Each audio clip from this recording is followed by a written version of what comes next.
Jesus então, virando a esses discípulos, diz: vocês receberão a virtude do Espírito Santo de Deus, e só a partir desse momento será então testemunha, tanto em Jerusalém, Judeia, Samaria e aos confins da terra.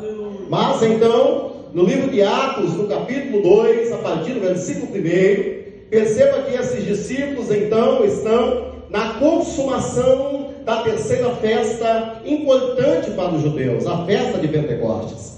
É exatamente nessa festa onde se cantava um hino, fazia-se a menção do livro de Ruth, e então levantava-se basicamente ao Senhor o louvor, ao dizer que o Senhor deu-lhes uma boa colheita, o Senhor deu-lhes uma boa plantação. Então devemos louvar ao Senhor por tudo o que Ele fez, faz e há de fazer por nós, diante da sua prosperidade, diante da sua intervenção, diante do poder que está em suas mãos.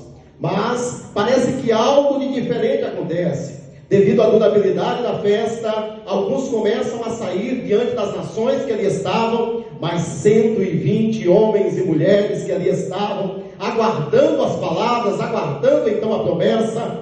Está escrito no texto que um vento veemente, impetuoso, começa a invadir o ambiente, e todos começam a falar em línguas repartidas como de fogo, conforme o Espírito Santo lhes concedia.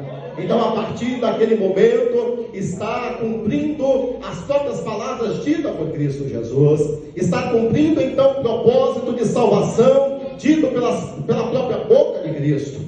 Então, diante da situação e diante da murmuração de alguns daqueles judeus, levanta-se então Pedro, que anteriormente estava com medo sentimental da situação, mas que mesmo por ter negado a Cristo, na manhã seguinte acorda, promovido a pastor de ovelhas pelo próprio Jesus. E então Pedro começa a lançar uma palavra profética, e no meio desta palavra quase 3.000 almas se rendem aos pés do Senhor. Então começa ali o processo de capacitação. Agora eles não tinham a teoria em si, mas tinham também a prática. Não tinham somente o curso teológico que aprenderam de Cristo Jesus durante os 3 anos em que se passara, mas também tinha a virtude do Espírito Santo de Deus.